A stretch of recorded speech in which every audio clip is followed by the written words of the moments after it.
Bonjour, je m'appelle Cynthia, j'ai 35 ans, je suis ingénieure en informatique.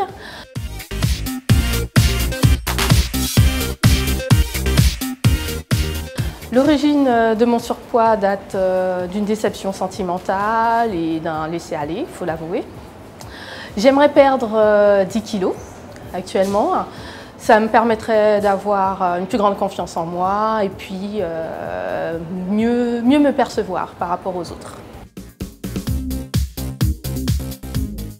J'y ai participé parce que cet été, je me suis dit qu'il fallait que je me reprenne en main, qu'il fallait que je fasse quelque chose. Et mon objectif pour cette année, c'est de perdre mes 10 kilos. Ça me permettrait de rencontrer aussi des gens qui rencontrent les mêmes problèmes que moi, parce que c'est vrai que quand j'en parle dans mon entourage, ils ont du mal à comprendre qu'on ait du mal à perdre du poids. Donc je pense que ça, à ce niveau-là, ça va me permettre de m'enrichir. Donc le premier mois s'est difficilement passé parce que c'est des habitudes alimentaires à reprendre. Donc heureusement que la coach diététique est là pour nous soutenir et nous montrer le chemin à prendre. En fait c'était très difficile pour moi parce que je ne suis pas une grande mangeuse mais j'avais l'habitude en fait de sauter des repas. C'est peut-être aussi une déformation professionnelle, donc quand il y a des coups de bourre au boulot, on a tendance à pas marcher, à pas manger.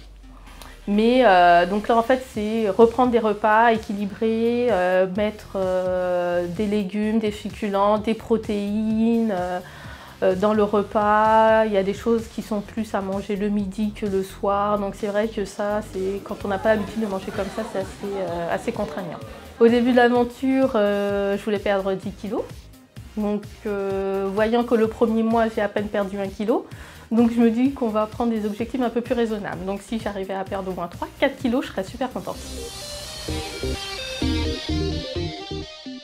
Alors mon dernier mois a été très compliqué, très frustrant, puisque je n'ai pas perdu le poids que je voulais perdre.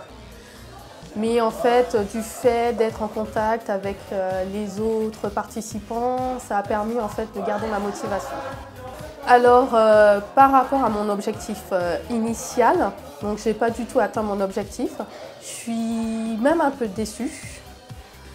Mais je me dis quand même que c'est quand même un travail de longue haleine, qu'il ne faut pas que je me décourage et qu'il faut que je continue sur cette voie.